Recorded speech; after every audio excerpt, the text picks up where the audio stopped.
Mangru and Changu Mangu उठपटांग भाषा का प्रयोग करते हुए इधर उधर की झूठी बातें बोल करके ये चर्चा में बने रहना चाहते हैं। अगर संजय निषाद की बात करेंगे, ओम प्रकाश राजभर की बात करेंगे, तो ये आरक्षण की कोख से उपजे हुए नेता प्रकाश राजभर जी अकेले हैं, इनको पहले निपटा दीजिए, इसके बाद हम लोग वार्ता करेंगे। ओम प्रकाश राजभर जी ज्यों ही राहुल गांधी जी की केबिन में गए, इस तरह की आप जलन हो गई होगी आपको, इसलिए कोई जलन नहीं, जो मेरी है मैं कहता हूँ आ जाए ओम प्रकाश राजभर। संजय निषाद जी जो आपके चेले हैं, आज वो सत्ता के साथ लड़ाई लड़ रहे हैं, वो सफल होंगे कि आप विपक्ष में बैठे? आप पहले साथियों नमस्कार, इस समय हमारी मौजूदगी प्रदेश की राजधानी लखनऊ में है।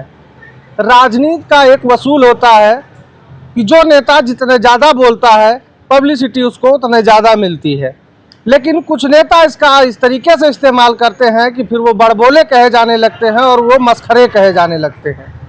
बातचीत करेंगे हमारे साथ इस समय बहुजनों की बहुत बड़ी आवाज़ चौधरी लौटर राम निषाद जी मौजूद हैं। बहुत बहुत स्वागत है नेता जी। धन्यवाद। आपके चैनल के जो दर्शक हैं मैं उनको धन्यवाद देना चाहूँगा कि आप चैनल को सब्सक्राइब करके शेयर करके जनता तक सही बात पहुँचाने में मदद कर रहे हैं। अभी आपने बयान तो सुना होगा ओम प्रकाश राजभर के बड़े बेटे का, उन्होंने कहा कि हम एक समय हमारे पास 700 करोड़ का ऑफर था, हम बिकाऊ नहीं है। देखिए ओम प्रकाश राजभर के बड़े बेटे अरविंद राजभर का मैं भी बयान देख करके आश्चर्यचकित हो गया कि ये बयान वीर कब क्या बयान दे देंगे, ये सुर्खियों में बने रहने के लिए ये मंगरू एंड चंगू मंगू उठपटांग भाषा का प्रयोग करते हुए इधर उधर की झूठी बातें बोल करके ये चर्चा में बने रहना चाहते हैं। जो अरविंद राजभर का ये बयान आया कि कांग्रेस पार्टी 2009 में लोकसभा चुनाव हुआ था कि 700 करोड़ का जो है प्रस्ताव दिया था गठबंधन के लिए, जिसे हम लोगों ने ठुकरा दिया। एक जो है कि बयान जो है कि पूरी तरह से बेबुनियाद और एकदम बिल्कुल झूठा है। मैं 2007 की मैं बात बता दूं, 8 फरवरी 2007 को राजेश पति त्रिपाठी जी जो उस समय उत्तर प्रदेश कांग्रेस कमेटी के कोषाध्यक्ष थे, राहुल गांधी जी के बड़े करीबी थे। हम लोगों के 17 अति पिछड़ी जातियां निषाद मल्लाह केवट बिंद कश्यप धीवर कहार गुड़िया तुराहा बाथम माझी रायकवाड़ भर राजभर कुम्हार प्रजापति का अनुसूचित जाति में शामिल करने का मुद्दा बड़ा गर्म था। नेताजी ने 10 मार्च 2004 को जो है निषाद मल्लाह केवट कश्यप कहार गुड़िया जो निषाद मछुआ समुदाय की जातियां हैं उनको अनुसूचित जाति में शामिल करने का प्रस्ताव किए थे और बाद में राजभर और प्रजापति जाति को भी शामिल करने का प्रस्ताव केंद्र सरकार को भेजे थे। हम लोग जो है अपनी जाति को अनुसूचित जाति में शामिल कराने के लिए धरना प्रदर्शन तमाम तरह के आंदोलन कर रहे थे। उतना तो राजभर जी भी कर रहे थे ना। देखिए राजभर जी जो है राजनीतिक मंच से बातें करते थे, क्योंकि अगर संजय निषाद की बात करेंगे, ओम प्रकाश राजभर की बात करेंगे, तो ये आरक्षण की कोख से उपजे हुए नेता है जो समाज को लालीपाप दिखाकर आरक्षण का ये अपनी राजनीतिक रोटियां सेकने का काम करते रहे हैं। तो ओम प्रकाश राजभर सुभाषपा के माध्यम से, और पहले उसका नाम जो है भारतीय समाज पार्टी था, और हम लोग राष्ट्रीय निषाद संघ के माध्यम से मुद्दा उठाते थे। और हम लोगों ने जो है कि लखनऊ का ये जीपीओ पार्क है, यहाँ पर जो है कि निषाद बिंद कश्यप आरक्षण महापंचायत जो है अक्टूबर 2006 में हम लोगों ने किया, जिसमें हम लोगों ने बतौर मुख्य अतिथि जो है कि मोहसिना खिदवई जी, उस समय कांग्रेस की बड़ी नेता जो सोनिया गांधी जी की करीबी थी, सलमान खुर्शीद जी को बुलाया और तमाम कांग्रेस पार्टी के जो बड़े नेता थे उनको उस मंच पर बुला करके हम लोगों ने एक ही बात रखा कि जो हमारी सुनेगा हम उसकी सुनेंगे, जो निषाद बिंद केवट कश्यप समाज को अनुसूचित जाति का दर्जा देगा हम लोग उसको सहयोग और समर्थन देने का काम करेंगे। उसके बाद राजेश पति जी के प्रस्ताव पर हम लोगों ने जो है मिर्जापुर के एक मैदान में ग्राउंड में हम लोगों ने निषाद बिंद कश्यप आरक्षण महापंचायत किया। राजेश पति त्रिपाठी जी उसमें मुख्य अतिथि थी और ओम प्रकाश राजभर जो है कि वो राजेश पति त्रिपाठी के साथ हमारे मंच पर चले आए। तो हमने जो है इस नाते से कि अति पिछड़े वर्ग की बात है और जो 17 अति पिछड़ी जातियों का मुद्दा है ये भी उसी से संबंधित है। ओम प्रकाश राजभर ने कहा कि मैं सोनिया गांधी से 17 अति पिछड़ी जातियों को अनुसूचित जाति में शामिल नहीं करा लिया, नहीं करा पाया, तो मैं अपने बाप की औलाद नहीं। फिर बड़बोलापन। इसके बाद राजेश पति त्रिपाठी जी, सलमान खुर्शीद जी जो है उत्तर प्रदेश कांग्रेस कमेटी के अध्यक्ष थे, उन्होंने राजेश पति त्रिपाठी जी को लगा करके राहुल गांधी जी से हम लोगों की वार्ता कराने के लिए ओम प्रकाश राजभर को भी बुलाए। ओम प्रकाश राजभर अकेले गए। हम राष्ट्रीय निषाद संघ के 23 पदाधिकारियों के साथ 12 तुगलक लेन जो राहुल गांधी जी का सरकारी आवास था वहां पर हम लोग गए। राजेशपति त्रिपाठी जी ने कहा कि चौधरी साहब आपका और राजभर जी का मुद्दा तो एक ही है, अगर एक साथ बात हो जाती आदरणीय राहुल गांधी जी से तो समय बच जाता। हमने कहा कि गुरुजी हमारा जो मुद्दा है और ओम प्रकाश राजभर का मुद्दा है सेम मुद्दा है, लेकिन वह राजनीतिक मंच के माध्यम से आए हैं और मैं सामाजिक मंच के माध्यम से आया हूं। तो राजनीतिक मंच वाले की सोच अलग होती है और सामाजिक मंच वाले की अलग होती है। इसलिए हम जो है कि ओम प्रकाश राजभर के साथ जो है कि राहुल गांधी जी से वार्ता में शामिल नहीं होंगे। तो वह पहले कौन बात करेगा? हमने कहा ओम प्रकाश राजभर जी अकेले हैं, इनको पहले निपटा दीजिए, इसके बाद हम लोग वार्ता करेंगे। ओम प्रकाश राजभर जी ज्यों ही राहुल गांधी जी की केबिन में गए और राहुल गांधी जी ने कहा कि ओम प्रकाश बताइए राजभर जी आप हमारी मदद कैसे करेंगे? ओम प्रकाश राजभर का सीधे यही कहना था 5 करोड़ रुपया चाहिए, एगो प्रचार करे खातिर हेलीकॉप्टर चाहिए, 28 को टिकट चाहिए। राहुल गांधी जी ने तुरंत कंप्यूटर खोले और उन्होंने कहा कि राजभर जी देखिए मैं आपको 1 करोड़ रुपया दे देता हूं आपकी पार्टी के लिए। आपकी बिरादरी जो राजभर बिरादरी है 7-8 जिले में प्रभावी है, तो 7-8 टिकट ले लीजिए और जैसे मैं अपने प्रत्याशियों को लड़ाऊंगा उसी तरह से आपके प्रत्याशियों को लड़ा दूंगा। ओम प्रकाश राजभर वहां से भाग खड़े हुए। तो बताइए जो खुद अपने मुंह से 8 फरवरी 2007 को राहुल गांधी जी से 5 करोड़ रुपए का प्रस्ताव रखता है। कैसे 700 करोड़ ये 700 हम कहते हैं ये बाप बेटा ये झूठ के खान है। ये सब जो है ना बयानवीर है इस तरह की नहीं आप जलन हो गई होगी आपको, इसलिए कोई जलन नहीं जो मेरी है। मैं कहता हूँ आ जाए ओम प्रकाश राजभर आपसे आप पुराने नेता वो नए नेता आके आज कहाँ पहुँच गए, आप कहाँ हैं? हम लोग जो है कि यही तो है विडंबना कि हम लोग दिल से काम करते हैं, ये सब दिमाग से काम करते हैं, ये सब हम लोग समाज के भावनाओं से जुड़कर काम करते हैं और ये समाज को भावनाओं में बहवा करके अपनी राजनीतिक रोटियां सेकने का काम करते हैं। आप बताओ अगर लौटर राम की बात किया जाए उसमें राहुल गांधी जी ने कहा बताइए निषाद जी आप कैसे मदद करेंगे? हमने तमाम बातें हुई। हमने कहा राजीव गांधी जी जब मावलंकर ऑडिटोरियम में 3 दिन का जो है राष्ट्रीय निषाद संघ नेशनल एसोसिएशन ऑफ फिशरमैन का 3 दिवसीय अधिवेशन हुआ था जिसमें तमाम जो है कि केंद्रीय मंत्रिमंडल के हिस्सेदार उसमें सहभागी बने थे और राजीव गांधी जी भी उस मीटिंग में शामिल हुए और जब उनके सामने आरक्षण का प्रस्ताव रखा गया कि 16 प्रदेश में निषाद फिशरमैन कम्युनिटी की जातियों को अलग अलग नामों से अनुसूचित जाति और जनजाति में रखा गया है। जैसे पश्चिम बंगाल में झालो मालो जलिया नाम सुधा पटनी केवट कैवर्ता मल्ला केवट बिंद चाई बरचाई तीयर तियोर तियार महिषेदास को, उड़ीसा में देवर धीवर धीवरा कैवर्ता जल केवट को अनुसूचित जाति में रखा गया है। मध्य प्रदेश में माझी मझवार को। आपके नॉलेज पर हमें पूरा विश्वास है, आपने लड़ाई लड़ी है, हम लोग पढ़ते आए। लेकिन संजय निषाद जी जो आपके चेले हैं आज वो सत्ता के साथ लड़ाई लड़ रहे हैं, वो सफल होंगे कि आप विपक्ष में बैठे? आप पहले बताओ ये सत्ता के साथ ये डबल इंजन की सरकार है ना। संजय निषाद कब से भारतीय जनता पार्टी के साथ है? संजय निषाद 2019 से हम लोगों ने 2018 में संजय निषाद के बेटा को हम लोगों ने जो है कि गोरखपुर के उपचुनाव में टिकट दे करके 1-1 रुपया लगाकर हम लोगों ने चुनाव जिताने का काम किया और 2019 में पलटी मार करके संजय निषाद अपने परिवार के साथ भारतीय जनता पार्टी में चले गए। संजय निषाद एक तरफ आरक्षण की बात करते हैं, दरियालू आंसू बहाते हैं, लेकिन वो 2019 से आज 26 चल रहा है। 7 बरस का दिन समय हो गया और 17 पिछड़ी जातियों को अनुसूचित जाति का दर्जा क्यों नहीं मिला? अरे लड़ रहे हैं वो योगी जी देंगे, अमित शाह जी के करीब लड़ रहे हैं। इतना दिन गया ओम प्रकाश राजभर 2027 में अरे 17 में मऊ के रेलवे मैदान में अमित शाह के साथ मंच साझा करते हुए समाज को लालीपाप दिए कि हम जो है कि भर राजभर को अनुसूचित जाति का दर्जा दिलाने के मुद्दे पर भारतीय जनता पार्टी की सहमति के कारण हम जो है भारतीय जनता पार्टी से गठबंधन कर रहे हैं और गठबंधन के 8 टिकट मिला इन्हें। लेकिन अभी तक जो है कि भर राजभर को अनुसूचित जाति या अनुसूचित जनजाति का दर्जा नहीं मिला।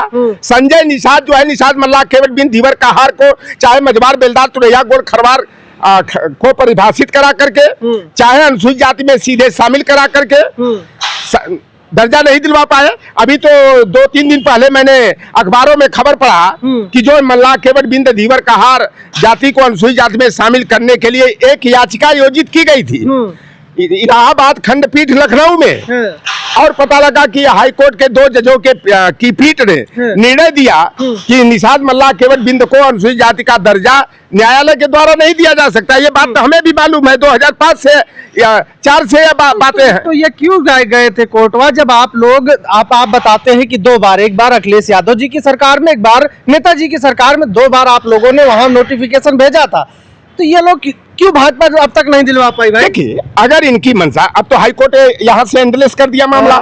2019 में योगी आदित्यनाथ ने प्रस्ताव को वापस ले लिया, और यही भारतीय जनता पार्टी 2012 के विधानसभा चुनाव में चुनाव घोषणा पत्र जो होता है, जो दृष्टि पत्र होता है, उसमें साफ तौर पर यह संकल्प लिया था कि हमारी भविष्य में सरकार बनेगी तो हम निषाद मल्लाह माझी केवट बिंद धीवर कहार गोड़िया तुरहा बाथम माझी चाई तियर नुनिया लोनिया चौहान बंजारा बिहार भर राजभर कुम्हार प्रजापति को अनुसूचित जाति का दर्जा दिलाएंगे।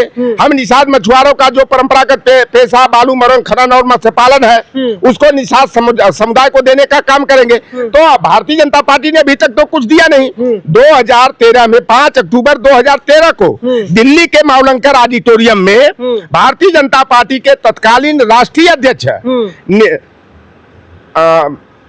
नितिन गडकरी जी 2012 को मिसिंग हुआ, 5 अक्टूबर 2012 को नितिन गडकरी जी जो भाजपा के राष्ट्रीय अध्यक्ष थे और सुषमा स्वराज जी जो अब इस दुनिया में नहीं है, इन लोगों ने पूरे देश के निषाद मछुआरों के अधिवेशन में फिशरमैन विजन डॉक्यूमेंट्स जारी करते हुए यह संकल्प लिया था कि 2014 में भाजपा की सरकार बनी तो हम आरक्षण की विसंगति को दूर करके पूरे देश के निषाद मछुआरा जातियों को एससी और एसटी का स्टेटस देने का काम करेंगे और ब्लू रिवोल्यूशन जिसे नीली क्रांति कहा जाता है उसके माध्यम से निषाद मछुआरों का आर्थिक उन्नयन और विकास करने का काम करेंगे।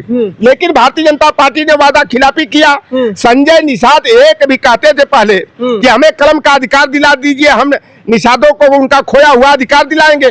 कुछ अधिकार तो दिलाया नहीं। बालू मरण खनन का पट्टा जो नेताजी ने 1994 में एक शासनादेश किया था कि 3 बरस के लिए निषाद मछुआरा जातियों को बालू मरण खनन का पट्टा दिया जाएगा, वह शासनादेश चल रहा था।